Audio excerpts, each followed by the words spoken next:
Yeah, you're like, that's Joe Rogan. Yeah. I'm on Joe Rogan's show. You're like, just space out a little bit. And honestly, I was telling Josh, I didn't think that he was going to have me on the show.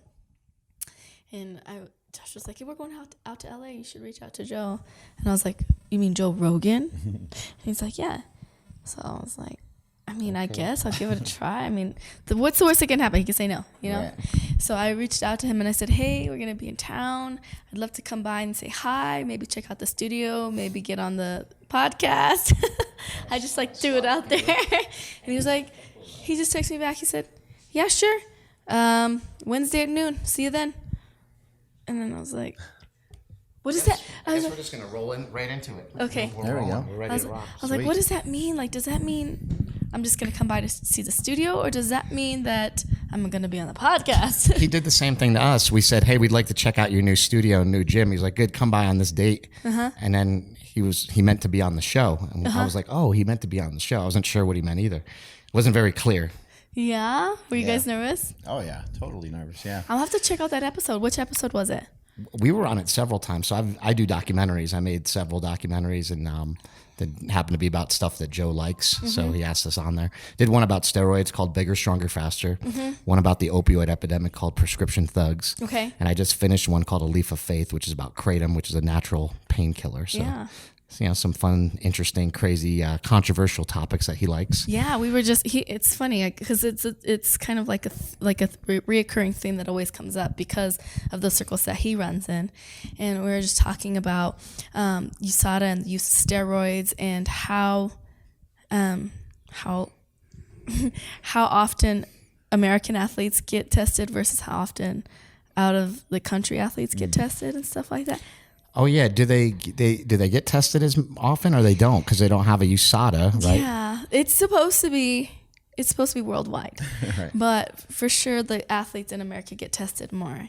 And I couldn't tell you because I've never trained outside of the country for a fight camp, but from what I've heard and from teammates, and some other athletes that have trained in both, that they've gotten tested twice as much in the States. I heard you say that you were really against steroids, and I think that that's interesting. A lot of, we come from a powerlifting world where everybody's like, they're not like all for it necessarily, but it's just kind of part of the game. It's accepted. Same with bodybuilding, yeah. But it's a different objective, I think. And I heard what you said about it, and you were like, I wouldn't want to do that to myself. I found that to be very interesting. Yeah. That fighters have a different mentality about it. Yeah, I've never even like dabbled into it. I never questioned it, and it was just something like, I don't know. I was telling Joe, like, I get a sense of pride knowing that I did it on my own. You know what I mean? And but I've never been in the bodybuilding world. I actually did. I did a Oh, here we go. What did I do? I did now the truth's coming out. Fitness show? I did a fitness show. It was like a swimsuit, like bikini I think it was a bikini competition. Yeah. And it was weird because my body was too muscular. I guess it was unproportioned for what they were looking for, huh? You were a tweener. Because they have different categories. They have bikini, they have figure, they have fitness, right? I was too muscular for fitness or for bikini, but too not muscular enough. Oh yeah, it's physique it's called, right? Yeah, something like that. I don't know. But it was a great experience. But I remember getting on the stage and seeing all these beautiful women, and I know how hard they worked because I worked, to get through all of the I wouldn't call it, what do you guys call like it? Prep. Do you call it a camp? You don't prep. They call it, okay. Competition prep. Yeah, competition. And I mean, these girls completely transform their bodies, and to be picked and prodded at and in a competition and to be told that your body isn't up to par, I think can kind of mess with your head a little bit. Oh yeah, it definitely can. I did a bodybuilding show, and it was like when the show was over, it was really kind of depressing for a couple of days because I didn't know where to go from there. Sort of like you reach this goal. I got myself really lean and in good shape, and I was like, what do I do after this? And you can't maintain that conditioning. And I think that's really hard, especially for women, because they're going to gain probably, some cases 20, 30 pounds, which is a lot of weight to put back on, right? Yeah. I mean, it's the same in the fight world. We cut down. So my fight weight is 115, but I probably walk around 130, 135. And so I think it can mess with your head if you're not mentally strong. to see your body go from like absolutely shredded out to kind of like a normal body. And it's not even normal. Like people would look at me and say like, you look athletic. What do you do? This and that. But, and in my standards, I'm like, no, I don't look good, this and that. And how much do you think you weigh when you actually compete on the day of? I heard you guys talking a lot about weight cuts. Maybe an extra 10 pounds from where you started? It really depends. This last time I was able to hydrate back up very well. So the week of my last fight, so it's fight camp and then it's fight week. And then you have the day before weigh-ins, and then the fight day. And so fight week, they make you weigh in when you get into wherever it is that you're fighting. And what was I weighing when I was 124? I weighed 124 when I got there, and it already started kind of like, making my meal smaller and water loading. And so by the time the day before weigh-ins came, I was like 121. I cut to 116, and then I floated a pound overnight. So I woke up on weight, and then I was actually able to rehydrate all the way up to 128. Oh, wow. So what's that feel like? Because like in bodybuilding or powerlifting, and especially in powerlifting, we drop weight to make a certain weight class, and then we just like basically pig out and eat as much as we possibly can because we don't have to move around a lot. Yeah. We don't have to fight. So have you ever like overdone it? You ever like eat too much and then like your legs aren't the same, like all the blood goes to your legs and stuff, and especially the adrenaline dump that you get and everything else? You ever overdone it? Absolutely. Getting there, you feel a little sloshy. Well, maybe slow. Yeah, and I think it's just like situational too. Before you get into huge organizations like the UFC, you travel and you do smaller events and at smaller venues. And I remember one time flying all the way to North Dakota and not meal prepping or anything like that, and kind of just doing it the old school way, sauna suits and running and just cutting out food, just a really unhealthy way, and rehydrate with Snickers bars and stuff like that. Only food that they had it was an Indian hotel and casino, and the only food they had there was like a buffet of food that had been sitting out for hours, and it was all filled with sodium, and I was swollen and bloated.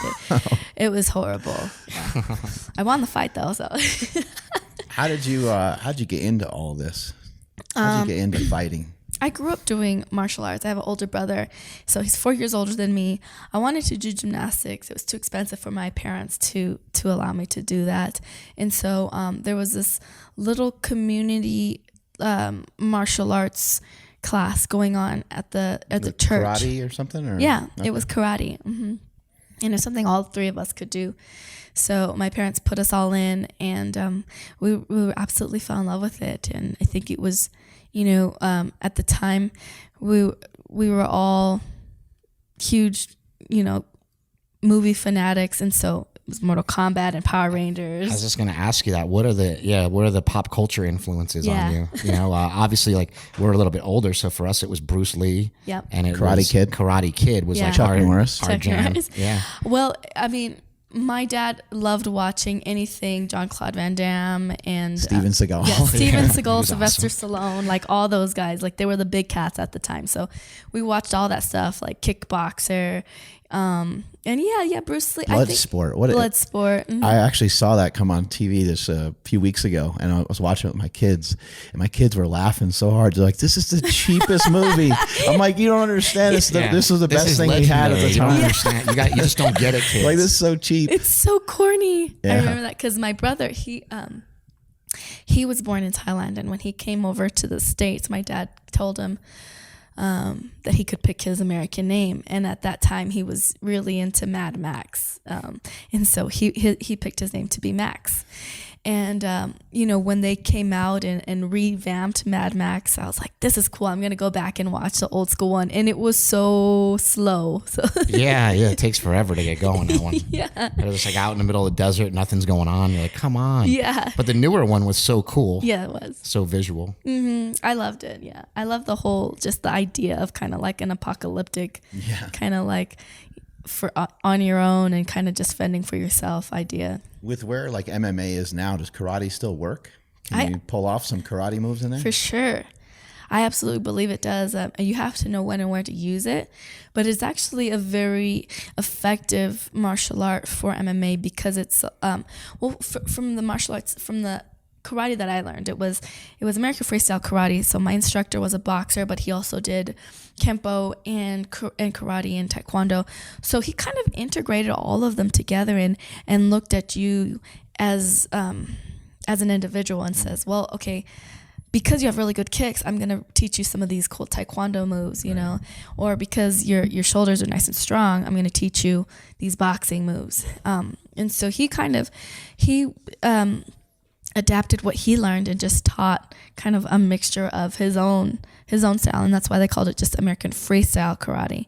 But I learned like point sparring with karate, and so my kicks are really good. I was really flexible and I was really strong and explosive. And so in point sparring, it's the first person that gets the point. And I was always a smaller person because it never went by weight. In karate, it always went by your age and your belt level. So I was always the smallest person. And I learned very quickly to just use my kicks to my advantage because I was a smaller person. I just let them come in. And then kicks to the head were 2 points versus 1. And so I would rack up my points because I would just sit back and let them come in and just pop them in the head real quick and then move out the way. And in MMA, because of the small gloves, you do want to be the first. You want to be the first to capitalize. And so I think that's transferred over very well. How was it with women's MMA? We talk about this all the time. We find it like so exciting. I find watching the women fight, they go at it, they scrap. It's really exciting. I thought in the beginning I wouldn't like it, but I think Ronda Rousey really changed that for me. Dana White said, "You'll never see a woman in the UFC." Remember? Yeah. He had that quote years ago. And so to see Ronda come in and kick ass, I was like, yes, I love her, like right away. Yeah. And what did you think seeing her come up and all that stuff, and where were you at in your life at that point? Before you knew of Ronda Rousey, did you know any other female fighters? I've just heard of him. I knew Cyborg from Strike Force, and that was about it. Mm-hmm.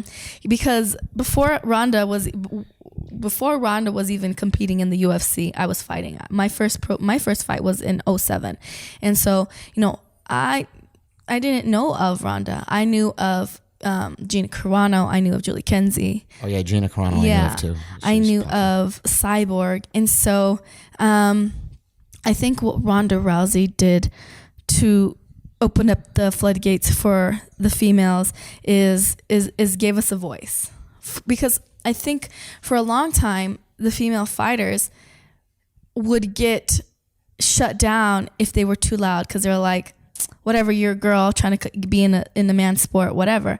So I think the mentality for a lot of the girls was, let me just, keep my head down and stay in the grind and just show everybody what I can do rather than talk, And so that's what a lot of the girls that I watched did. They just grinded it out and they just proved their worth through their work ethic, And I think it was absolutely amazing and to see what Ronda did. So I appreciate Ronda for opening up the doors, but I know that there were a lot of other female pioneers before her that had put in a lot of people were paving the way before that even happened. Yeah. We were chatting with Keith Jardine last night, and we were finding it. We were all kind of agreeing that it seems like men have kind of, and MMA will always evolve, and powerlifting will always evolve, bodybuilding will always evolve. But what we're seeing from the women is really extraordinary, and where women were before as opposed to where they are now, strength-wise in powerlifting. From what I've seen, it's more and more common for women to be like deadlifting like 500 pounds.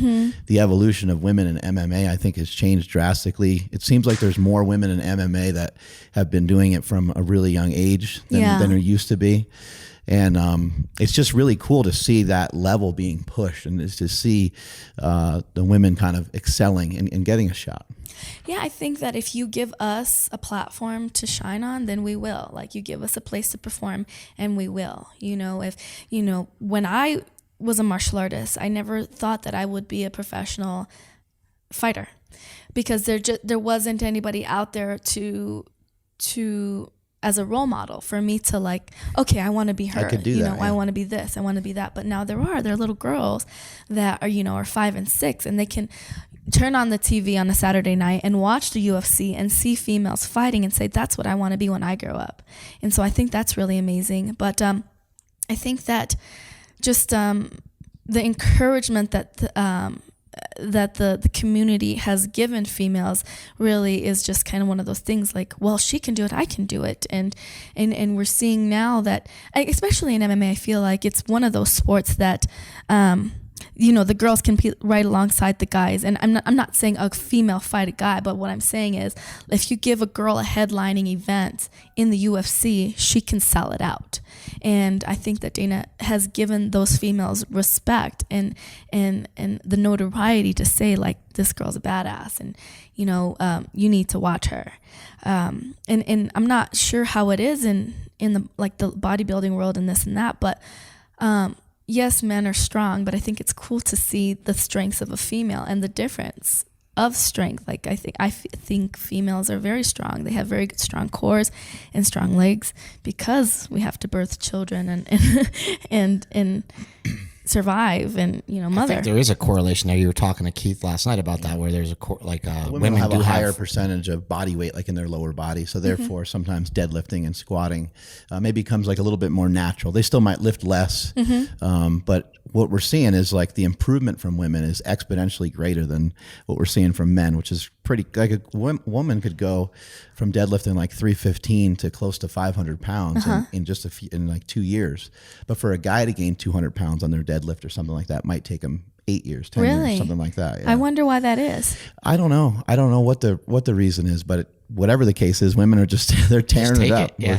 I was going to say, do you think it has anything to do with the fact that females have like a higher pain tolerance? And I do think that could be a factor. I think that women, this is just a total generalization, but I think that women tend to follow the rules a little bit more. So like if I was to give you a program or if Greg is to influence you on something you should be doing, you'll probably follow it most likely.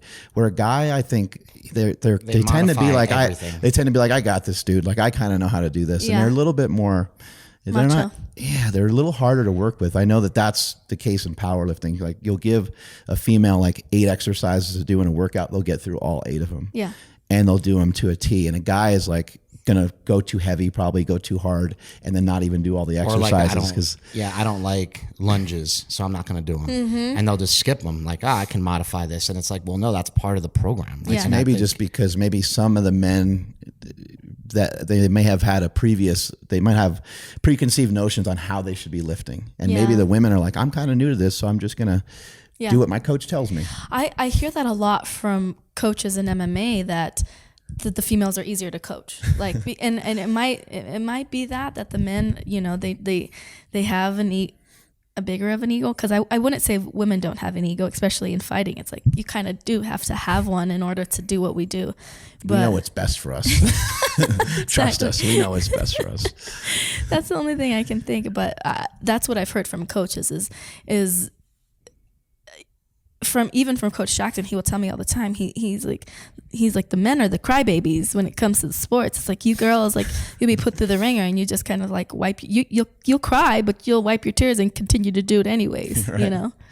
What does your mom think now? She kind of like, whoops, like she got you into like karate, which is a way different sport than this like severe combat sport that you're involved in now.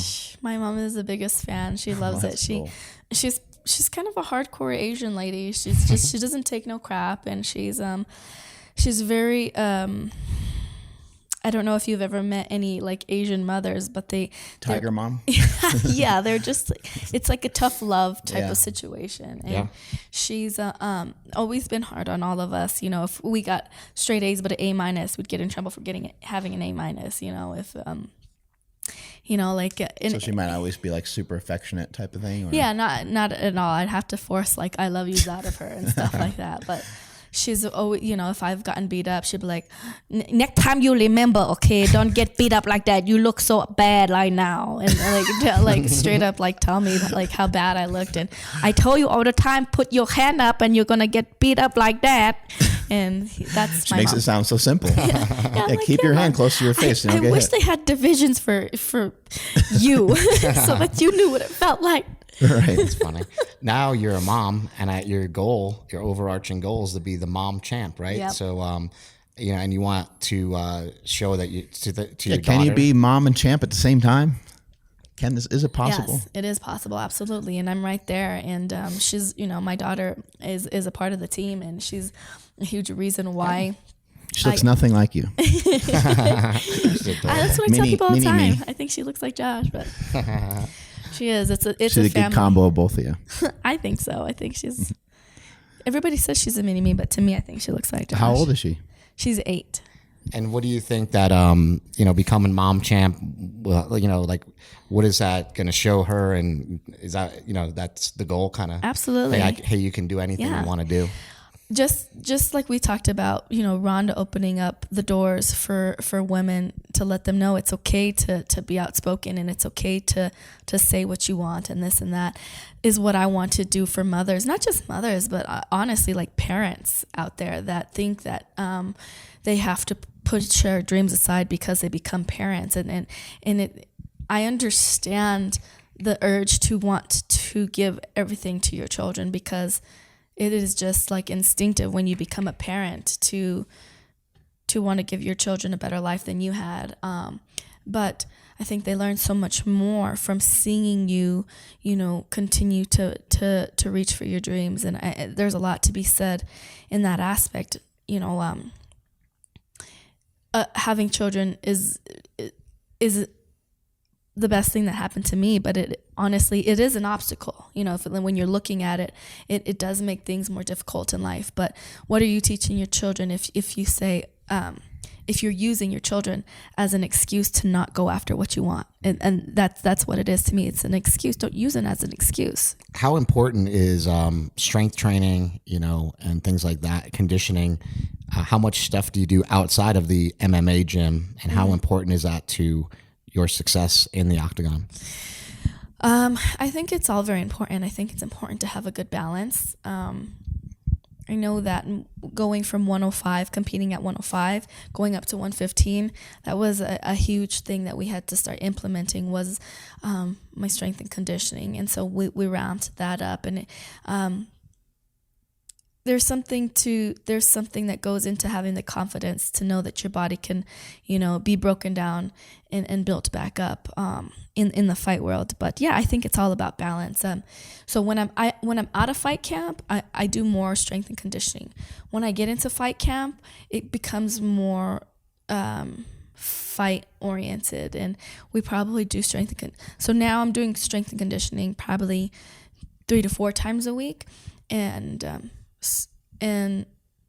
when I'm in fight camp, it's probably like once or twice a week. And do you have a coach that brings you through that? I do. Yeah. His name is Steve, and he's been with me for a really long time. He also trains Holly, and he's just he. What I love about him is that I feel like anytime there's like a new trending fad or this or that, he tries it. He's like tried everything because he wants to know, like, will it work, does it not, and he's like his own guinea pig. And I think actually like his athletes are his guinea pigs as well. I think it's really smart to try everything. Yeah. I think it's important too for the fighter's psyche. Like if you see somebody else doing something, you might be intrigued, and you'll say, like, kind of, what's that? Mm-hmm. And he could say, well, I actually tried it for a few weeks and it wasn't great, but if you want to try it, because your mindset is a huge part of the whole thing. Yeah, and it kind of like he can sift through what worked, what didn't, and kind of come to his own conclusion. And then you don't have to try the things that don't work. You only try the things that he I'm sure says you probably go to him all kinds of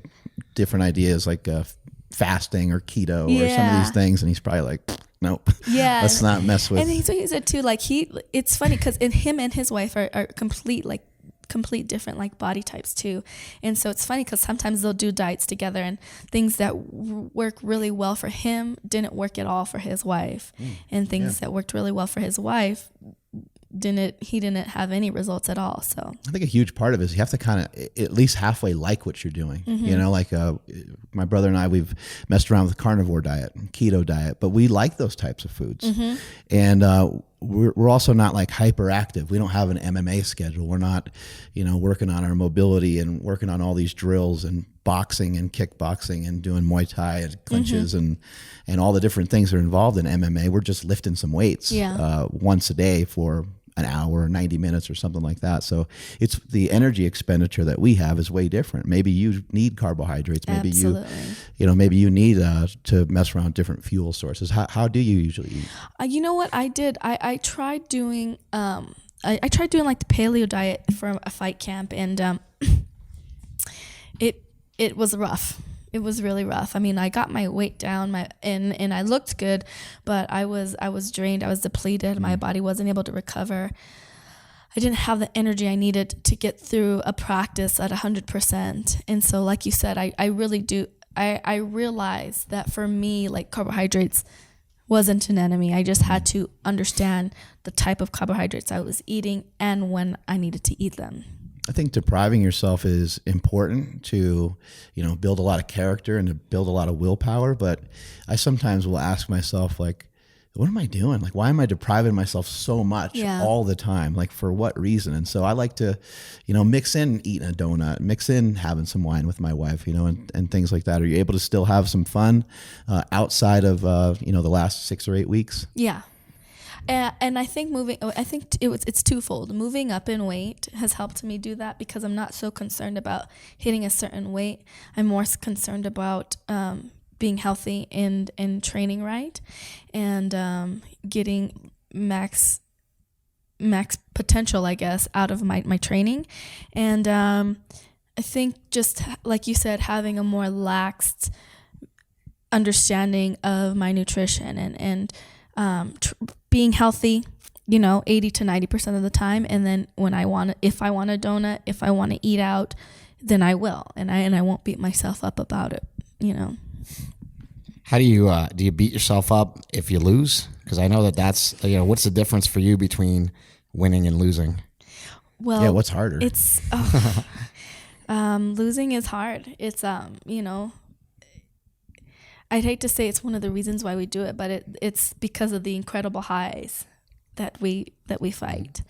But along with those incredible highs are incredible lows, and it forces you to look into yourself. It forces you to face your demons, and it forces you to sit with your failures. And with every loss that I've had to learn from it, and as much as I say that I hate losing, because I do, it's a necessary part of life, and I wouldn't have been able to grow as much as I have, or have lessons to teach my daughter, if it wasn't for my failures. But yes, it is very hard, and there are times when I finish, and if we're just talking about actually just like well-being, you're beat up. Like, I don't mind being beat up, broken, if I win. Like, yeah. Like my pro debut, my UFC debut was amazing. I broke my hand in the second round. I went on to win the fight. It didn't matter that I broke my hand because I won the fight.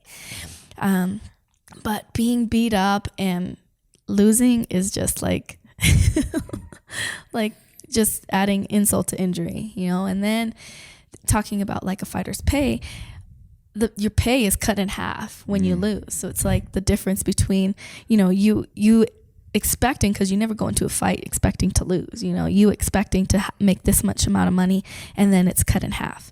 And then the trajectory of your career gets dumped, everything gets dumped.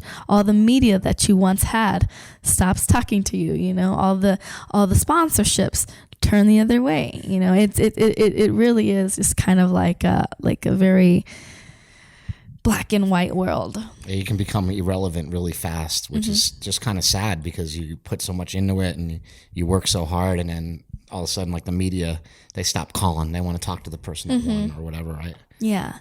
And what I've taken from that is you kind of have to make your career more than winning and losing.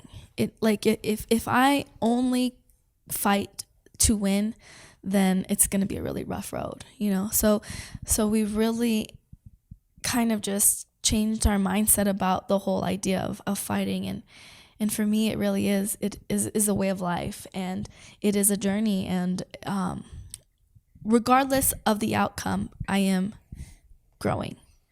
And so being able to kind of take that in and sit with that and be comfortable with that, I think has really allowed me to propel and get knockout 3 wins in a row and call out the champ for a belt, you know. And because right at the moment, it's like no matter what happens, I'm winning because I'm bettering myself, I'm bettering my family, and I'm forcing myself to do things that make me uncomfortable and that make me scared. Does it kind of teach you to put everything on your shoulders? Because like this is an individual sport. You know, I'm sure you played other sports as a kid. If you played softball or basketball or something like that, you can easily just say, well, you know, the whole team kind of stinks, and the other team had a couple better players than us, and that's kind of why we lost, or somebody didn't cover somebody on a 3-pointer, so that's why we lost, or whatever it might be. But in this case, you physically, you know, fought against somebody with a certain set of rules, and you came out the other end with the short end of the stick. You know, so does it kind of teach you in your day-to-day life, like, this is on me, like Absolutely. She's my responsibility, the fight game is my responsibility, and does it do that for you? Yeah, and that's another reason why I love fighting, is because at the end of the day, there's nobody really to blame but yourself. Now in fighting, everything has to be aligned, right? You have to be physically ready. You have to be mentally ready, spiritually ready. Your nutrition has to be on point. You have to be in the right arena. You have to make sure that you know, your immune system didn't break down this and that. And so there was just so many different variables that are outside of your control. Really what fighting has done for me is to understand that I can only stress about the things that are in my control. And if I've taken the correct steps to control those things, then I you know, everything else kind of will take care of itself. How'd you meet Josh, your husband? You know, we kept running into each other. So I always tell people that it was destined to happen. But so I moved out here for training, and Josh was stationed out here because he was in the military. And when we met, I didn't know that he fought. He didn't know that I fought. And it was just funny. Actually, I was working at Hooters at the time, and it was an amazing job that I can have while I trained. So I could train throughout the week and then work, you know, 2 double shifts on the weekend. I got good buffalo wings over there. Yes. That's where I go. Daytona style. Those are my favorite. And it was great. But when I first moved to Albuquerque, I don't know, you guys, how long have you guys been here? Just a couple days. Just a couple days. Well, Albuquerque's a fight town. Yeah, we see that for sure. We don't have any major sports or anything like that. So it like they're really prideful in being fighters. And so everybody in Albuquerque is a fighter. And you kind of you get sick of it, you know. So it's like in LA, everybody's an actor, right? Exactly. So you're like, yeah, right. Like, sure, you're a fighter. Fighter Sure, where? What? exactly. Thing? Like, you know, you're not UFC or. Yeah, exactly. Like we went to the club with George St. Pierre, and we're trying to cut the line, and we're like, "Do you know who this guy is? He's George St. Pierre." And they're like, "We don't care. Get to the back of the line." Like that's that's Albuquerque. Wow. And so him and his friends would always come to Hooters and grab some food, and his friends would always try to pump him up, and I'm like, yeah, sure, he's a fighter, you know. But he was actually a really, really decorated fighter. So he was in the Air Force, and he fought for the Air Force, and awesome. He was ranked 5th in the nation for a really long time, and I remember one time it was him and his friends, and they're trying to get me to go out with them, and I wasn't interested in going out, and because I was training, and I just said, I kind of gave him like a BS answer. I said, okay, well, if I ever see you downtown, I promise I'll save you dance, and you know, I promise I'll remember your name, because they were giving me such a hard time, and I never saw them, and I think it was like 6 months down the road, and he was at a country bar with his friends, and I was there too. I was DD for my friend, and they called me over, and he was just like, you remember us? And I was like, I don't remember you. And his friend was like, well, I'm going to Colorado and I don't have any friends there. And he's like, yeah, we'll take my number down and I'll introduce you to some of my friends and I have them show you around town. And his friend kind of like pretended like he didn't have his phone on him. And and then he was like, well, give your number to my friend here. And it was Josh. And then Josh gave me a hard time for not remembering his name. And he said, yeah, you promised you'd save me a dance. And I said, okay. And then I remembered. Then I felt bad because I was being kind of a bitch to him. And so I gave him my number and I told him to come find me for a dance. And so he texted me to make sure that I gave him the right number. And then he left. So he left me hanging and we ended up going out on a date and we ended up clicking and we've been together ever since. Yeah, that makes a huge difference to have somebody kind of in all this with you. How does all this work? How does it work with trying to be a mother and trying to be a significant other and having the fight game going on all at the same time? It's hard. It takes some maneuvering. It takes really understanding people in your circle and luckily I have that. My husband is very supportive because he comes from a boxing background and knows the sacrifice it takes to get where we need to go. So I think that's a huge part of it. My teammates, my coaches, they're all very supportive in our goal. And so like when we first had Araya, I would bring her to the gym and I'd have my gym bag and my car seat and my diaper bag and they'd all be there. And if she started mom coming through. If she started crying, coach would pick her up and then continue on with class. And we just made it work. And it really takes a team. And my husband's very patient. My daughter is very patient. And they all very, very much care about getting that gold. And so it's a team effort. Does everyone try to offload some of the stress? They try to take some of it away from you, like business deals and, just different things that you might have to go to, or they try to just, take care of as much stuff for you as they can? Yeah, absolutely. My mom comes down to help me with Araya. Araya, has postponed multiple birthdays, holidays because it was during fight camp.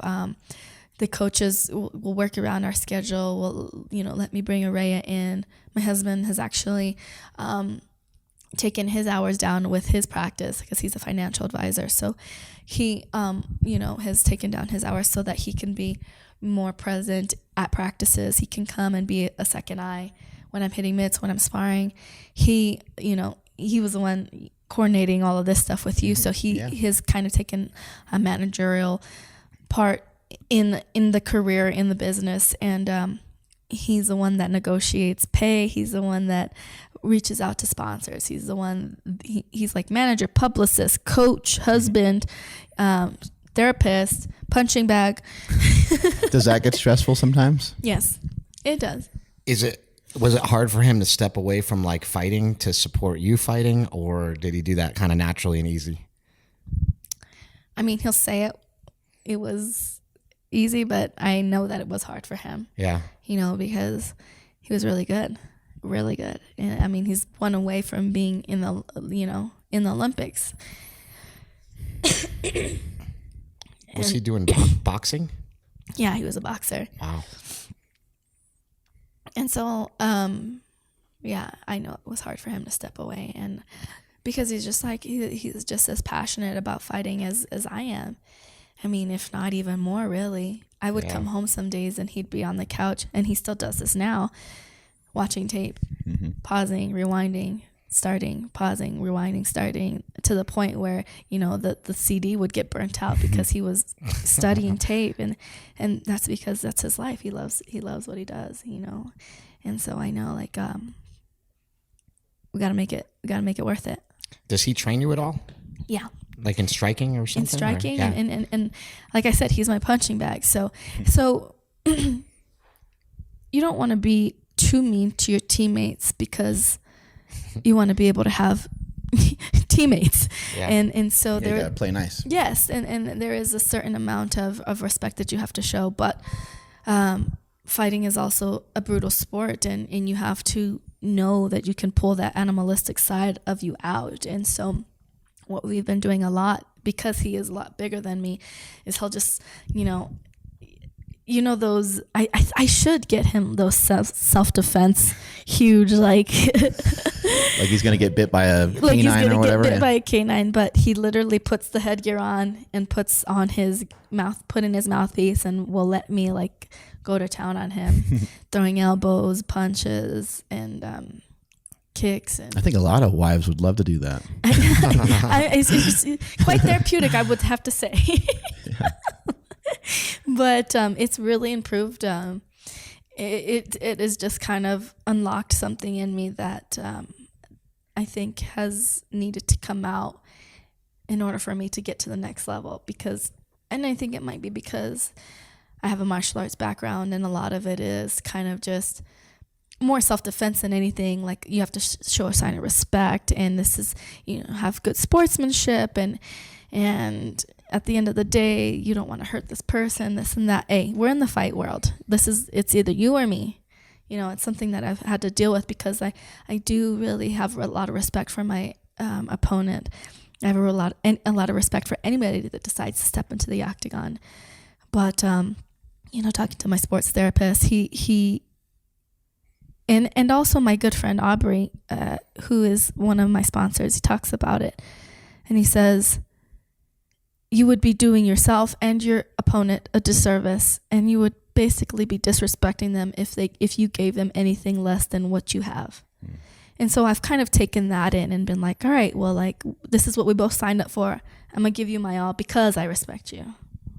Wow. Do you have a sports psychiatrist too? Yeah, I was just going to ask that. You said sports therapist. I'm like, what is that? Yeah, sports psychiatrist. I don't know. Mental I don't know what to call him. I call him Doc. Yeah. That's very cool. Mm-hmm. I do. And we get together, and we probably get together once every other week, like off camp, outside of camp. And then when camp starts, it's once a week. And then towards the end of camp, we get together like twice a week. And, he gives me homework and Are these things that that sponsors pay for and stuff like that, or is this like all expenses that are coming out of you at the end? Because it's like that's got to be you have a coach for every aspect of the game, and it's got to. Some of them sponsor me, some of them don't. Yeah. So, but it racks up, and that's why I was telling you, like, for a while I let the pressure of everything of winning mount on me, because I wanted to be able to provide for my family. And at the end of the day, if I won, okay, we could do this. But if I lost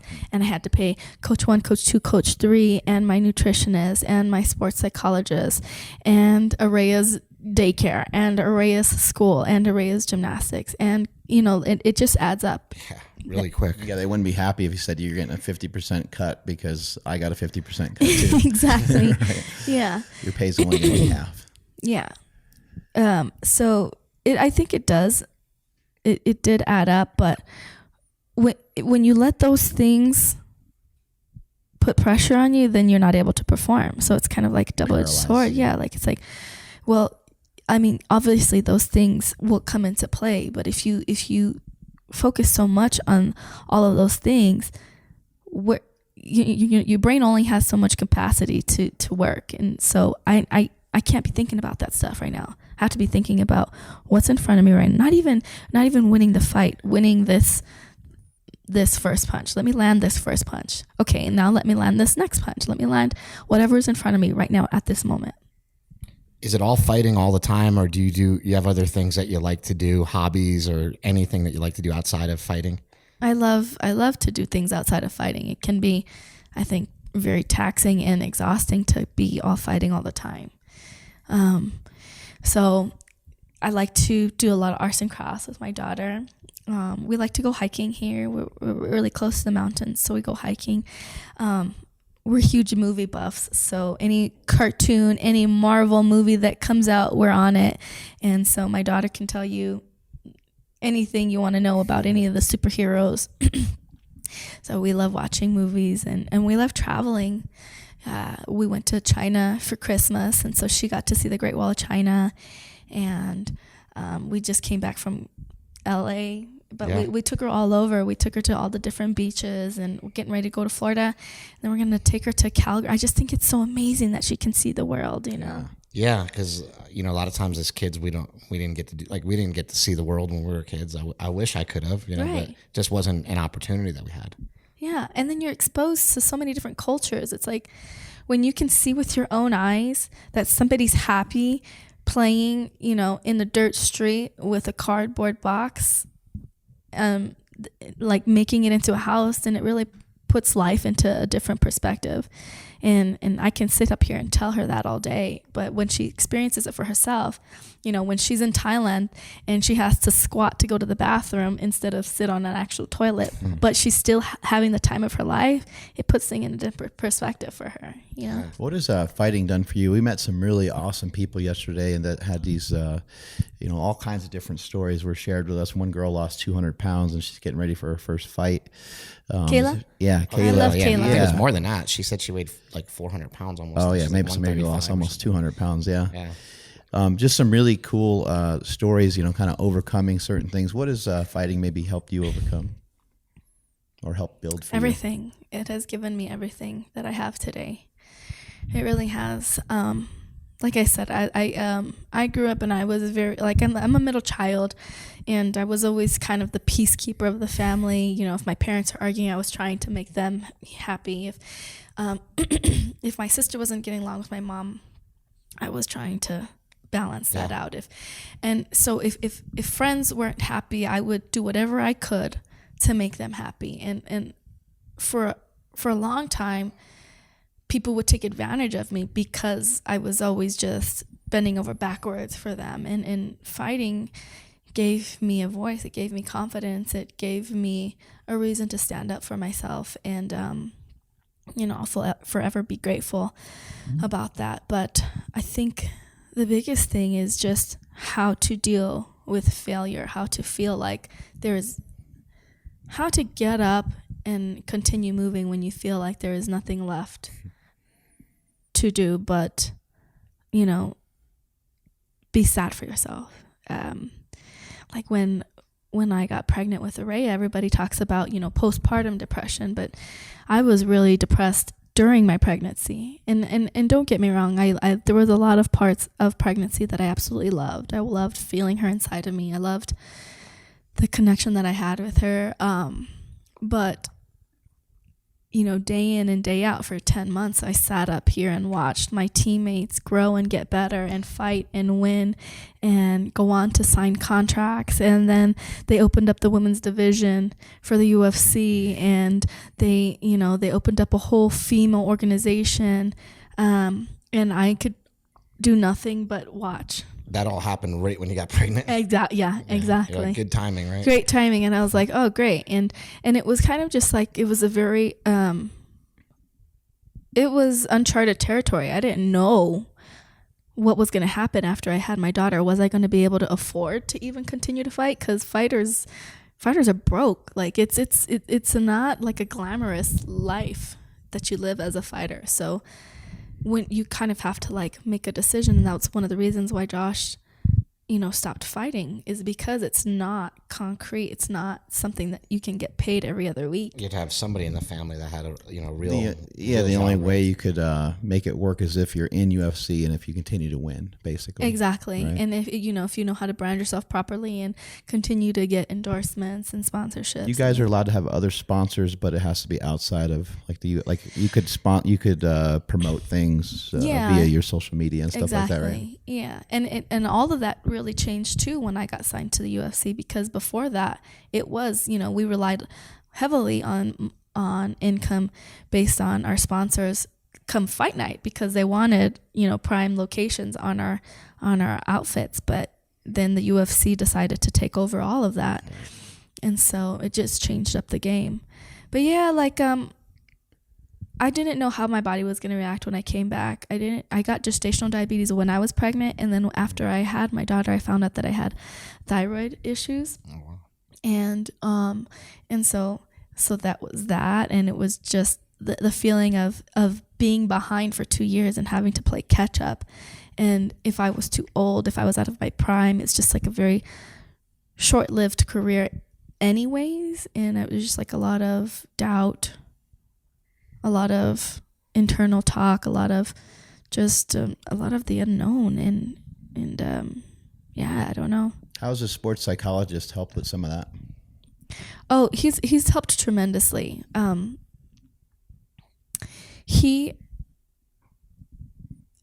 feel a lot of times throughout my life, throughout my career, I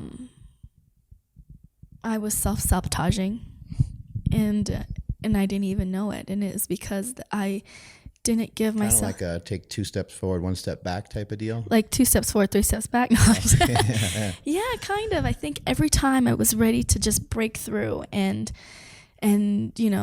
show the world what I was able to do, I took it away from myself. And because I didn't give myself permission. I wasn't great. I wasn't on that level yet. So you don't need to be here. Or some of the like mental... Come on, Josh. Come on over here on your Good thing you can Instagram. fight. Zooming in on girls' butts on Instagram over Look there. at that. Look at that. Yeah, what's going on over there? Damn it.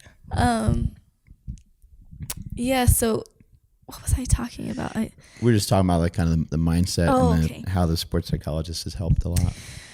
So, yeah, I was like, I was the champ of Invicta 105 is all-female organization. And then I went to defend my title. And then I was fighting this girl. And she was an amazing fighter. But a lot of people started talking about how Invicta was just like feeding me these cans basically so that they could promote me as a fighter, because I really wasn't a good fighter. I was just a face for the organization. You were the pretty girl, right? Yeah, Like, I was just a face for the organization. So they're going to give me these easy fights so I can stay the champion. And it pissed me off, and it gave me a chip on my shoulder. And it was just the weirdest thing that happened, because then I started building my opponent up like, no, she's good. Have you guys taken a look at her record? She's this, she's that, she's that. And he built her up to this point to where she was bigger than what she really was. And then so, I got into the fight, and I started doing stupid stuff in the fight. And to the point where it was just like I said, I sabotaged myself, and I've done that on more than one occasion. Can you give us a couple examples of how you've sabotaged, like whether it be diet or training or whatever? So like, because I think we're all guilty of that, by the way. Yeah, all of the above. Diet, I've done it where I've gotten myself to peak performance, and I look amazing, I feel amazing, and then just because I don't have to diet anymore, I go off and I go to Wiener Schnitzel and I get a chili cheese dog, chili cheese fries, chili cheeseburger, and a soda. Like a great idea. yeah, let's go right after this. Where is it? And like, it's either all in or all out, So that's We're like the same way. It's horrible, and I think a lot of fighters do that. And then just like with the fight, it was like in my head, I was like basically saying, or just listening to what other people are saying. Well, you don't belong here, so just give her the fight, And instead of just fighting for myself, I let everybody else decide what I was. And I gave up the belt, and it haunted me. It haunted me. Wow, that's how you lost your belt by pushing it. So she hit me. And it was kind of like just really accurate. It wasn't hard or anything, but she hit me in a place on my face where my eyes just swelled up immediately, and I couldn't see out of my eye. I was winning the fight, but I started to feel like a sense of urgency to finish the fight because I couldn't see out of my eye. So I'm like, well, I can't see, so I need to finish this fight soon, or else it's gonna just only get worse. And I remember my coach telling me, you're doing better on the ground. So in my mind, instead of taking her down, I did some like random kick that put me on the ground instead of being offensive to get on the ground, I put myself in a bad position to get on the ground. So I kind of already like took 2 steps back on the ground. And then, I wouldn't say that I just gave it to her, because I was fighting, and if anybody knows me, they'll know that I'll fight to the end. And so, but I do think that I had like some mental blocks during the fight. And she had we hit the ground, and I was fighting her, and she got me in a guillotine. And it was so fast, and it happened so quickly. And I remember her getting me, and me just panicking. And then I tapped. And then afterwards came all of the, you should have done this, you should have done that, you should have waited, you shouldn't have done this, and I mean, that's a fight game for you as well too. It's like kind of, you can't, sometimes it's hard to think when you're in there getting punched in the face. You got to really block out the noise too. I would imagine the crowd probably even plays into it. So if you're getting hit, you might think like, that punch wasn't shit. Why is the crowd like, they're so excited about that punch? That wasn't really much of anything, but maybe it does make you panic, like you kind of said about, her getting your back and getting close to getting a choke on you. Yeah, it was, in hindsight, I could have held out a little longer, but at the time, I panicked, and I gave up on myself, So how do we prevent this from happening again? So that's what are our steps here? That's what my mental coach has really helped me to do. He's helped me to, like you said, block out the outside noise. None of that really matters anyways. They're not the ones in the cage with me. Those people that are criticizing me, those people that are saying all these things, aren't the ones stepping into the octagon and trading punches with this other person.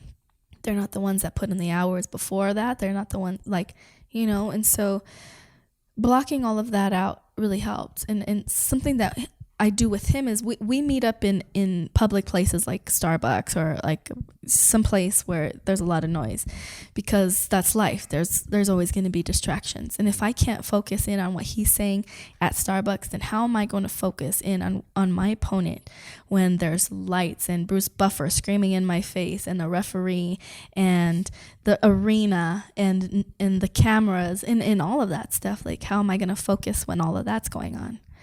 So just an understanding what's in my control, and just really taking myself and being in the moment. And the only way you can do that is really by repetition. The same way that you rep, your muscles is the same way that you have to rep your mind. And it's hard to do that against an opponent that you've never fought before. So you have to imagine it, and you have to imagine it in a million different ways. And the more you imagine yourself winning, and the more you imagine yourself doing these things that you practice, the more it becomes a reality. And I know it sounds simple to say, but that's what we've been doing. We've been imagining myself winning. And what did it feel like the first time Bruce Buffer yelled, your name in your face? He screams it, but it must be so exciting to be in the UFC, in the octagon. Yeah. Bruce Buffer screaming your name. Yeah. What does that feel like? See, for a long time, I kind of, I blocked it out because I didn't want to get nervous. And it sucks because I kind of like missed out on those things. Like, those are things that when I'm done fighting, that I'm going to miss, and that I should probably embrace and allow to happen.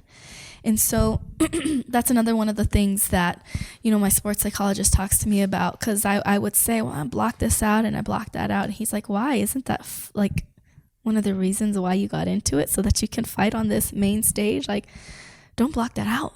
Like, let it in and let it fuel you, And so now, does it give you energy? When Yeah. When you get in there and they're like, pumps you up kind of? Yeah. So like, let it in, let it fuel you. And I think that goes with anything in life, so. And talk about any type of obstacle or anything that comes your way that might get in the way of your final goal, as a weight or a baggage, and you can let that, and you can take the baggage and you can put it on your shoulders and you can continue on your journey, but it will get heavier and heavier, and then another thing comes and you can put it on your shoulders and it'll get heavier. Or you can use that baggage to your advantage and say, okay, well, that's my journey. How about I use this as a step and take that baggage and stack your baggage so that you can climb those steps towards your goal. And I think that's what I've done. I've taken all these obstacles and all of these things that I used to view as negative emotion, and I've used it and I've turned it into positive emotion so that it gives me fuel to help me towards my goal of becoming the champ. You said a kind of a key word there. I think obstacle. You know, if you think about it, if you have the right tools, you can get over an obstacle. You think of like an obstacle course. You got the right skill set, you can get over just about anything. Absolutely, yeah. Yeah, and it really is. It's crazy to think that for a while I was fighting, you know, with a sense of urgency and a sense of fear, and I transformed my fear, the fear of losing financially, the fear of not being able to provide, the fear of failure, the fear of embarrassment, and I transferred all of that into excitement, and the excitement of learning, and the excitement of winning, and the excitement of getting to do what I love and what millions of people wish they could do. And I'm doing it, so I better take advantage of it. Yeah. Isn't it weird sometimes if you win that you might not feel great a few days afterwards? And like, how do you deal with that? Because you're probably like, I won. I don't know why I'm like not pumped. Yeah. Because you're just thinking about the next fight, I guess, right? I think that is crazy how that happens. It's because we make this goal, we pump up this goal so big to where it's like, all right, well, like that's the end game. I think once I get that goal, I'm going to feel like I'm on cloud 9. I'm going to be a lot happier with myself and with everything else. Exactly. Yeah. And you're like, that's where I have to get to be happy. And then you get there and you realize like, I'm the same person. Like nothing's changed. Yeah, nothing's changed. And there's definitely something to be said about that. I think that it makes you realize what we really do all of this for is for the days at the gym when you're grinding it. It's for, you know, for coming home and being exhausted and laughing at yourself because you got punched in the face, and you know, just the fact that you said you could, I think is the part to be prideful of. I like that there's levels to it though. Even if you get to be a UFC champion, then it's like nobody wants to win the belt and lose it the next day. Exactly. They want to win the belt and they want to just keep, you know, they want to build a legacy, right? Maybe so now the hard work really starts. You know, even for guys like John Jones, there's always something new. There's always you know, they're building. Yes. It's like they're going to always want more. They're never going to be like, oh, I won. I'm good. Cool. See you later. You know? And I think that's the characteristic of a champion. That's a characteristic of somebody that is, you know,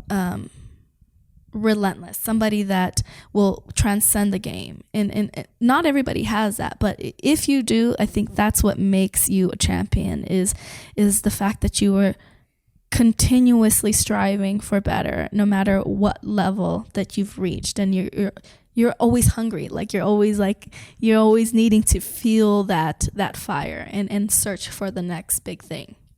Yeah, there's something awe-inspiring about being around these champions, and these, you know, people are awesome. Like he said, we went to dinner with Keith Jardine, and all I could think about is like, this guy knocked out Chuck Liddell. Like he's like the first guy to beat him. Like, how cool is that? Like I just couldn't stop thinking about how awesome that was and how cool that was. Yeah, it is really cool. I think and that's what I hope Rhea understands. Like she, you know, she's grown up in a world quite different from a lot of other kids, you know, and so she's grown up in the gym, and so she, like, seeing John Jones and Holly Holmes spar on a daily basis is not normal, but to her it is. Yeah.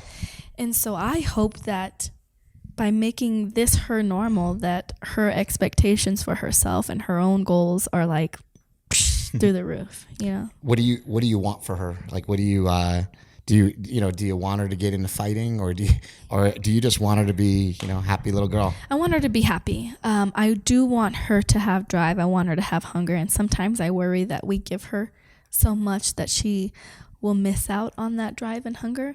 So Josh and I talk about this, like, how do we make her struggle? Like, what do we have to do, you know, so that, because I feel like that's probably one of the only ways you can grow. I think if she finds something that she really likes, then that'll help. So if she likes like art, somebody's going to it won't come from you guys, but somebody else will tell her that she sucks. That's not good enough. And that'll drive her, just like it did with you. Said she does gymnastics. Yeah, she's hit a couple bumps in gymnastics. I think that hopefully will give her some challenges. Yeah, like, hey, I can't do this pommel horse, whatever. Okay, now I can, or whatever, right? So it's like she's got to build the skills. Yeah, for sure. And I think that's a hard thing as a parent, is to kind of like watch your children struggle. Yeah. And I think that's like, as a society, something that we've taken away from our children that we probably shouldn't have.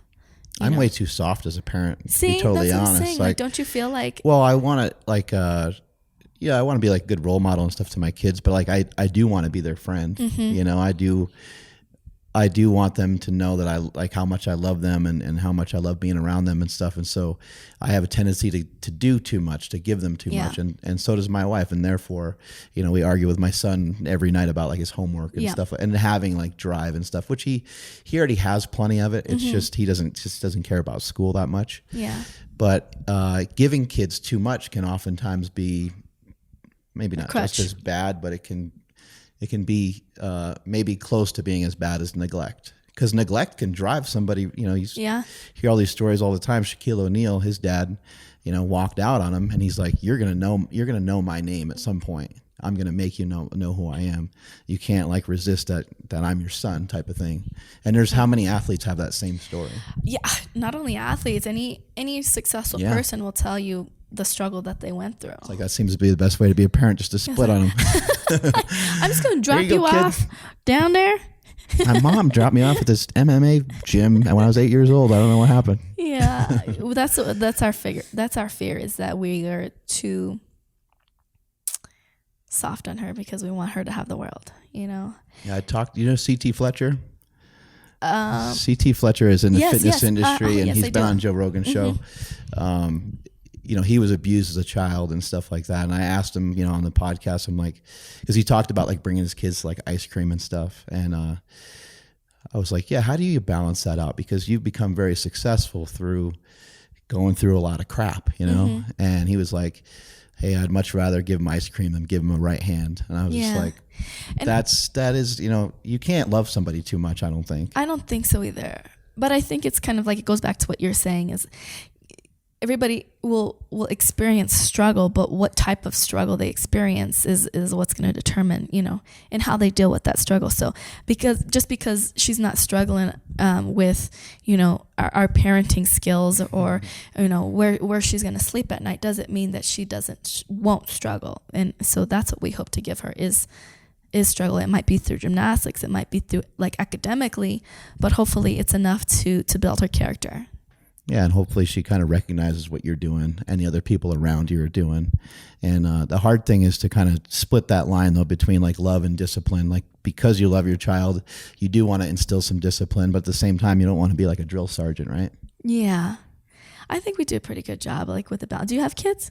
I have no kids. Really? Zero. The fact that you guys communicate about it, that's huge. The fact that, I mean, you guys probably talk about it almost on a daily basis, right? So, So with you and your wife, are you like... is there a balance, like somebody is more hard than the other, and then? Yeah, my wife's up there butt all the time. So you feel like obligated to be the good guy, or? Pretty much, yeah. My wife, you know, her dad passed away when she was 10, and she just kind of, I guess, took it upon her. Her mom was pretty hard too, but she just took it upon herself just to take everything on her own shoulders. She was like, you know, I'm just going to figure out everything so I don't burden my mother. And so she ended up being like almost a second parent in some way. And then also she got like a Division I scholarship in swimming and stuff, just so her mom wasn't burdened with, how am I going to get my kids to college? You know, we don't have the same income that we had before, and that kind of thing. You know? Yeah. And it's crazy because at 10, you know, she made that decision. Yeah. To do that. And I wonder. Yeah, she's different. That's for sure. That's what I was gonna say. I wonder if sometimes it's just who you are. Right. You know, or some of the environment. I think it's a combination, probably. Yeah. A little bit of both. She's just like really. she's definitely a lot different than me. Like I like motivation. I like to talk to people like yourself. I get inspired and motivated by being around other people and seeing different things. She doesn't need any of that. She's just like, she just has this like internal drive. I'm always like looking at her like, you're like a robot or something, or an alien or something. You're from like another planet. You know how she is. She's like ultimate like taskmaster somehow. I think a lot of moms are though too. She can get anything done. Like she's part of the PTA. She runs the business. Like we started another business together, and she runs that. And like she just runs. Everything. She's able to like handle everything 24/7. And that's like what I love about moms. I feel like a lot of moms do that. They take on a lot of things, and it goes unnoticed because they don't care. They just want to get it done. It's like kind of like the duty of, as a mom is to get it done. And so it goes unnoticed, but I don't think it should. I think it should be, I think people should really like sit down and see, you know, what these amazing women are accomplishing and appreciate it. I saw the mom setting up like tables and food and stuff for the kids, my kids' school one day, and they came out like a SWAT team. They like minivan after minivan, you know, parked, and they all came out like in a line, and they all had their own tables and chairs, and they all brought their own food, and I was like, holy crap. They're not playing around. I'm not getting in the way of anything. You're not going to see the dads doing that. Yeah. If it was up to the dads, it would be like paper plates, barbecue. You bring your own drink. Pick up something from a supermarket. No, we you just don't cook think anything that way of taking care of people like that. Yeah. I think that men honestly do have a little bit more trouble with a lot more tasks. I think that women seem to be able to handle doing more things in a given day. Josh, I know for me, like you give me 2 or 3 things and I'm toast. Yeah. You know, I got my workout, I got a little bit of business stuff to do, and then some stuff with the kids, and then I'm tired. Yeah, you're done for the day. Yeah. Yeah, but mom's like, my wife is like doing laundry and dishes and cooking and like just adding everything to her own plate, you know. Yeah, and I think that's amazing, and I think I'm glad that you see that, and that it's I don't know, I think it's something to be proud of, you know, to have a wife that does that, to have a mother that does that, to have somebody in the household that holds it down that way, you know. When you were mentioning sparring earlier, does he ever give it back to you a little bit? He has, but he I don't think he wants to like deflate my confidence. Right.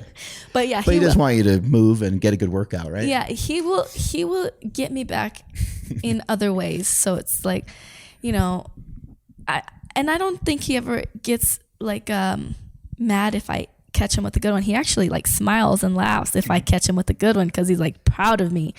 But damn. Yeah, like, well, that was a good one. Hold on a second. How hard does she hit?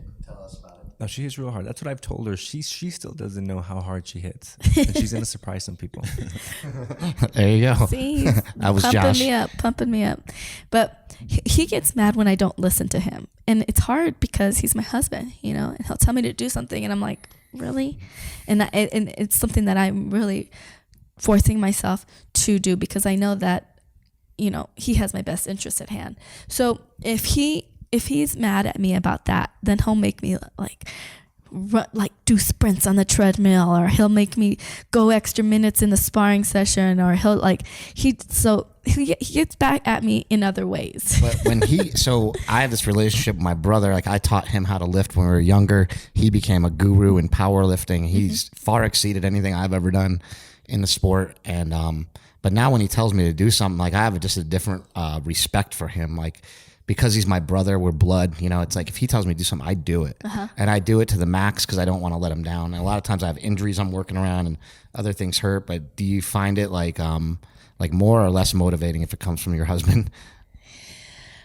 I guess I would. I'm going to take that from you, and I'm going to use that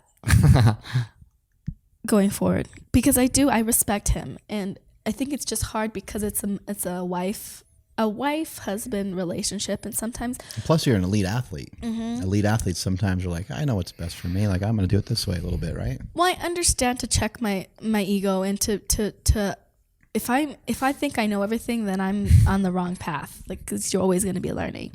But for him and I think it's just more of an emotional like block, where if he tells me something, it makes me feel like I'm not, because he's always like singing my praises. So when he tells me I'm doing something wrong, it like hurts my feelings. And I'm like, oh, well, I'm not doing it right. Or, like, you know, like, and so. Yeah, my wife will have to pause me sometimes and tell me that she's a girl sometimes. Yeah. And, we're like, hey, like, you know. And it like, might be a little different between brothers and, I'm like, oh, husband shit, and wife, like, right? Like, you know, we're just talking business or something. I'm wondering why something didn't get done. And I'm not trying to. You're not trying to be a bark savage. down I'm her not throat. trying to, Yeah. hurt her feelings or anything. Yeah. And I think that's like a huge thing that Josh and I have been able to kind of work through and kind of navigate through is this, you know, this goal that we're all on. It is a family goal. You know, fighting is selfish, but it doesn't, I can't get there myself.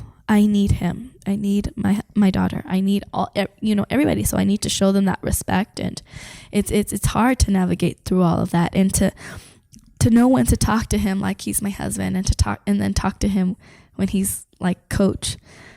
And but I do think I should take that from you and want to impress him and want to show him like, and it is the truth. There are times when I'm fighting and when I'm like doing my visualizations and seeing myself get the belt and seeing myself give it to him because he sacrificed so much.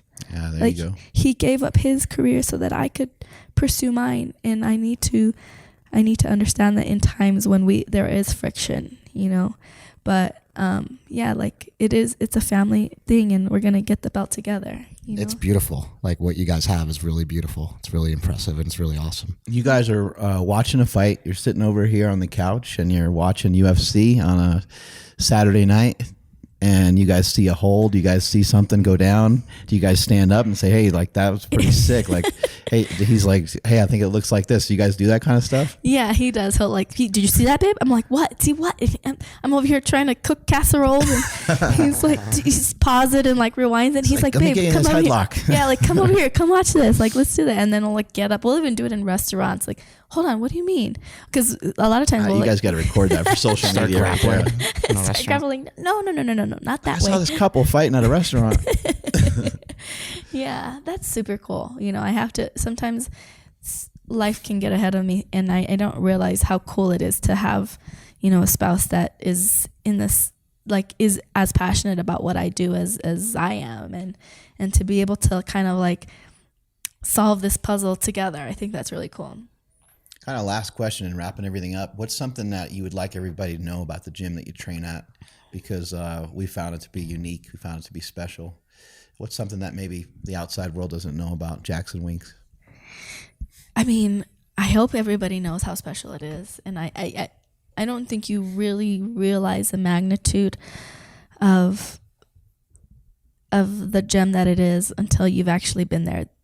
It isn't anything special, like cosmetically. Like, you go in and it is a very nice gym. We have 2 cages, we have the mats, but you still get that old school smelly it smells just enough. It smells just enough, like not too bad, but just enough to know what Not foul enough to make you leave. My mom would say different, but it's just enough to know that there's hard work being put in there.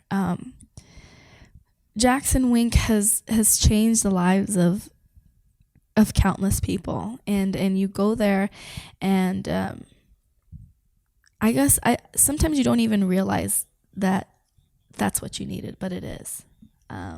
It has changed my life. It gave me a home when I didn't have a place to stay. You know, I stayed in the dorms for 4 months before I could get on my feet. What was that like? It was crazy because it wasn't these dorms that were there now. It was the old gym, and the dorms was basically like upstairs attic, and I slept in the top bunk next to the refrigerator for 4 months. And just trained every day. And trained every day, saved up my money so I could get an apartment, and I proved myself, really. It was kind of like an initiation for my... When you got your own apartment, was it actually harder, or was it did it make it easier to have your own place and do it? Like, because I know sometimes like living it is sometimes like, well, I'm stuck here. Yeah, I think living it was a good transition for me. I don't think it's some place that you should be for longer than a year. it wasn't like for you full time, but it definitely taught you something, basically. Oh, absolutely. And I wouldn't have any other way. You know, I would wake up to the sound of the sparring bell and people hitting mitts, sa, sa, sa, dee, dee, dee, you know, and just sa, sa, sa. And I was like, wow, like this is my university, you know? And I loved it. But I needed, you know, you grow and you evolve, and I needed a place of my own, and I needed to be responsible for myself. And so I did. But yeah, when I got pregnant, I didn't know if I would continue to fight.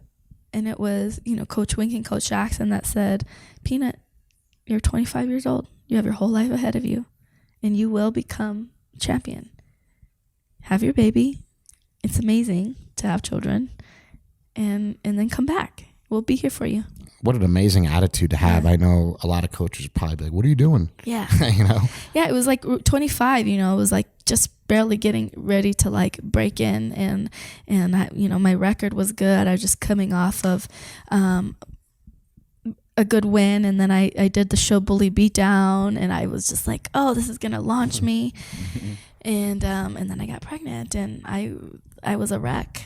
And at that time, first of all, it's taboo for a female to be a professional fighter, and then double taboo for a female to have a baby and then come back from fighting to fight. And so for them to just kind of say like, we got your back, and they're not about, they don't talk, they're not about like talking, they're about just doing.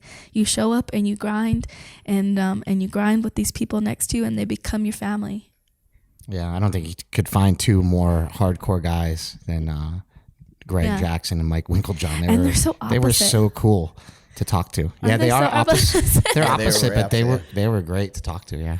What's something that you maybe have learned from Holly Holmes and Bones Jones? You know, just from being around them for a while. It's just you mentioned kind of you're going to take what he mentioned earlier, some things that you had some take homes from them that you have implemented into your training or into your life.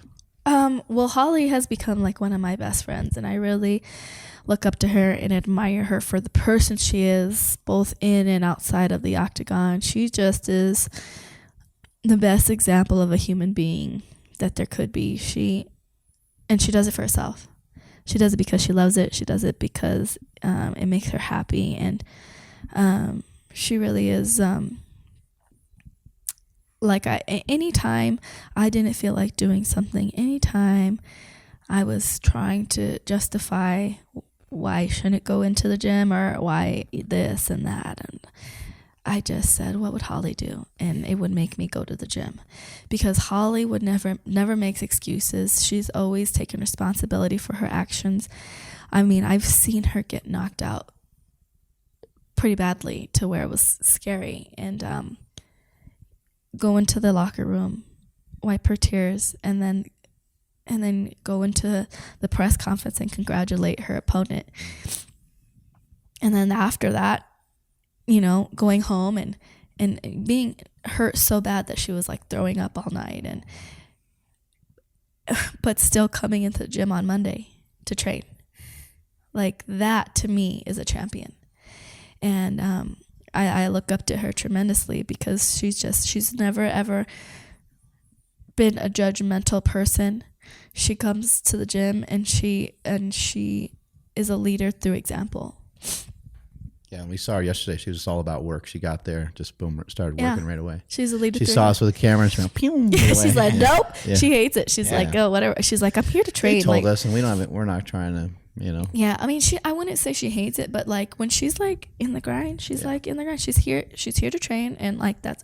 But she's an amazing person. She loves to talk. She loves to tell stories, but just like in the right setting, you know. Yeah, so gotta get to know her. Yeah, and with John, I think what I've learned from him is just his absolute confidence in himself is like through the roof, and that's what it takes to be champion, is to have that concrete, deep down in your soul confidence to know that you are the greatest.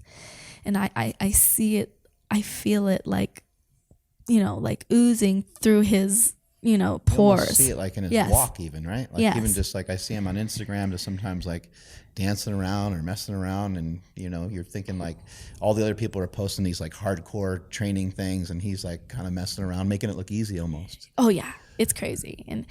But in his he's so confident and that's what allows him to be creative and to try things that normal people wouldn't try, because he's like, oh yeah, this will work, let me just hit you with my elbow like it's a jab, or oh, let me do a chicken wing and break your arm, and other people would never think of that, but he does.